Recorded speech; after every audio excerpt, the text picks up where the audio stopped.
Caught my wife cheating with her ex-boyfriend. Still competing with his son's mother. Last year I did the hardest thing I could do, and that was divorcing my wife. I can't understand why she broke up our family, so maybe I'm trying to gain that here. I know my friends would say to just get over it, but it makes my head spin sometimes, I can't lie. My wife was messing around with her ex. Even though she was better off by leaving him. I, M34, met my wife, F31, on the bus going to work 7 years ago. She got on the bus 3 stops after me, and I would always stare at her. There were a few pretty girls that would get on the bus, but she was my favorite. One day the bus driver had hopped out the bus to go into a convenience store, and we just looked at each other and laughed. We talked about how weird that was, and we talked ever since. While we were riding the bus and talking, she would bring up her boyfriend Keith and always complain about him. She would always catch him cheating with the mother of his child, and he would deny it. His son's mother don't like her, so they never really got along, and it would cause them to always be separated. I really cared about her, so I would tell her to just leave since he was a clown, but she would still stay.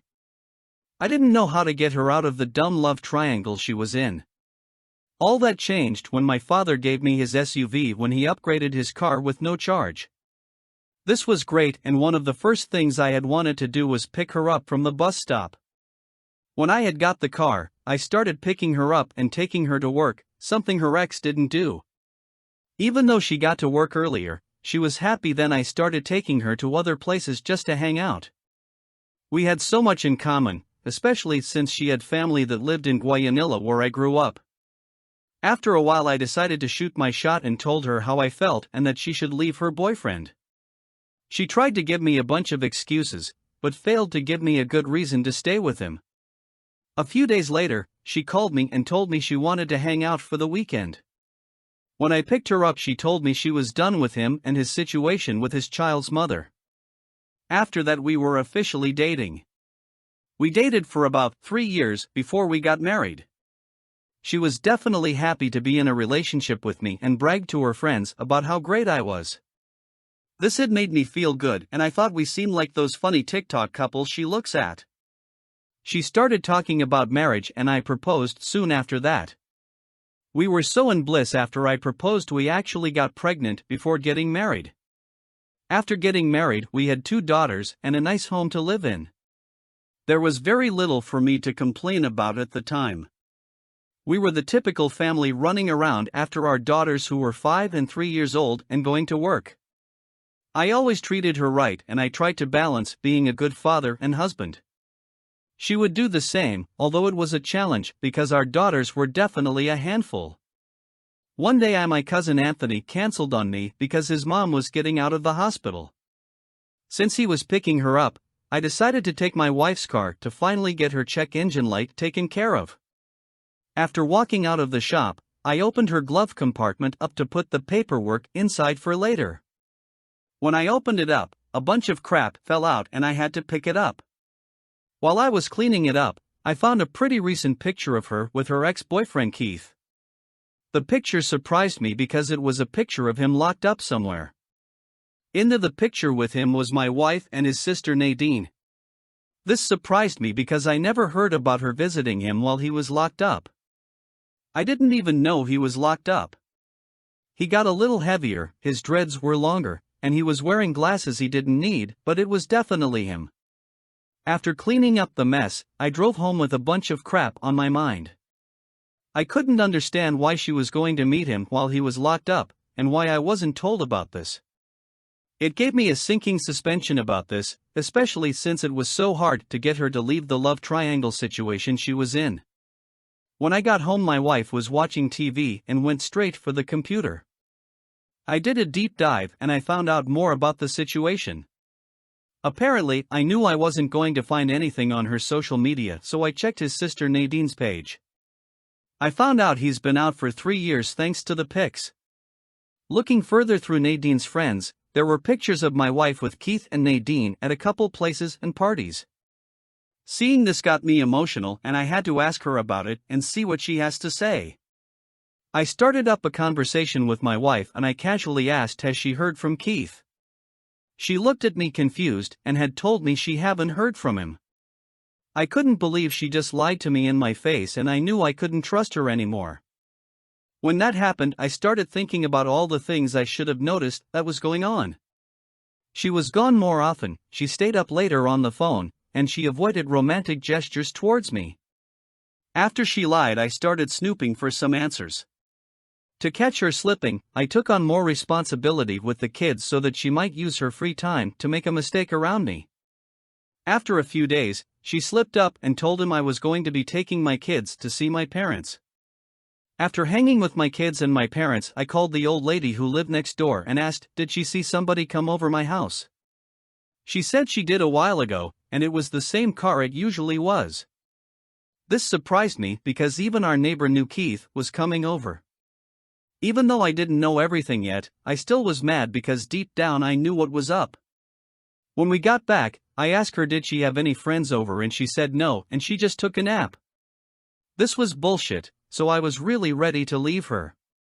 That weekend, I made up an excuse to leave the house all day. I told her I was going to take my kids to their classmate's house to play, and then I was going to see my cousin Anthony. She was fine with it, and when that Saturday came, I took the kids to the house and hung out at a close restaurant. After hanging out for 3 hours, I called her and got no answer. I called one more time and she still didn't answer, and that wasn't normal for her. After that, I drove onto my street and parked at the end of it. Walking back to the house, his car was there, and I got mad but still held it together. We lived in a ranch-style house, so I couldn't go through because we didn't have a upstairs to sneak in. This meant I had to go in through the back where our kitchen was. Going in, when I had got to the living room, I could already hear them. Apparently, they left the bedroom door open, and when I looked inside, I was destroyed by seeing him bang her in our bed. I just froze and I had to stop myself from being zoned out.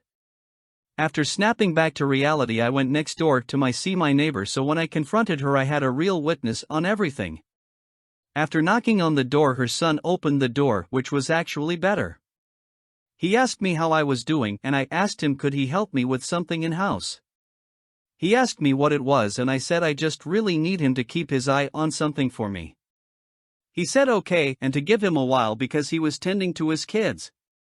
After that, I went back to my house and had to wait for about 15 minutes for him to come over. This was hard to do because I had to see and hear him banging my wife while holding up for him. When he finally came in, I told him to wait in the living, and I walked in and had confronted them both. It was a real mess, and when we started all the shouting, our neighbor's son came in to see what was going on. When he came in, Keith thought we were going to jump him, so he hopped out our room window half-dressed, and my wife was embarrassed because she had on nothing but her socks. After shouting I wanted a divorce, she yelled back at me "F you," and we just left back to my neighbor's house. I thanked him for having my back and apologized that I didn't tell him what was going on. I told him I didn't think he would come over if I told him, and he laughed and said I was right. He said he only intended to bring his kids over to see their grandmother, not all this. When night came, I left to my cousin's house to be with him and his girlfriend. While driving there, my wife had called me to curse me out. I told her I did everything for her, and she disrespected me in the worst way. She had claimed it was my fault, and I tricked her into marrying me and having kids when she wanted to work it out with Keith. When she said that I had no feelings for her, I told her since she regretted having my kids, then she don't have to worry about them anymore. She tried to say that's not what she meant, but I hung up on her. She can say what she want about me, she can even say she regret marrying me, but I won't allow her to disrespect my kids. When I got to my cousin's house, I told him everything, and him and his girlfriend never left my side, even through the divorce.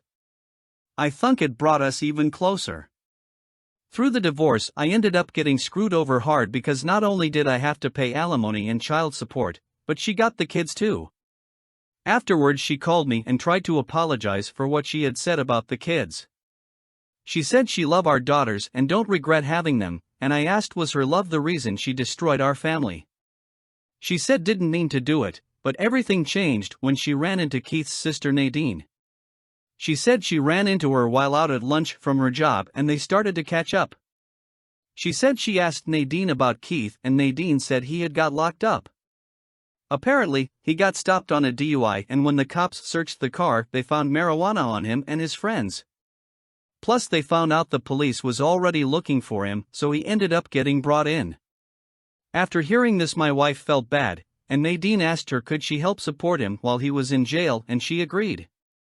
After he made parole, he reconnected with her and apologized for how he treated her and after reconnecting the affair started for about 2 years. I knew he meant none of it and recently I heard I was right. A friend of mine told me he ran into a friend of hers and recognized him from hanging with me and my cousin. She asked him how I was and he said I was good. When he asked her how my ex was she shook her head and told him she should have just stayed with me. Apparently he was still messing around with his son's mother so Keith was banging them both. Hearing this just made me roll my eyes and I changed the subject. I tried to save her from this stupid love triangle, but she's still falling for the BS. It's clear he was always a clown, but after seeing what I saw, she liked being treated like another hoe. She just can't seem to understand he's not going to let go of his child's mother. If you hear a girl you like talk about her ex all the time, you better run for the hills. Now let's look at the comments. You have to think that your wife got what she desired, a worthless piece of garbage that will never be even close the man you are. You will find a woman that loves you and will do right by you. Just never fall back to the ex-wife that used you. That's rough, but not necessarily surprising. Just goes to show you can take the girl out of the neighborhood, but you can't always take the neighborhood out of the girl. From what I saw in there she definitely belonged to the streets.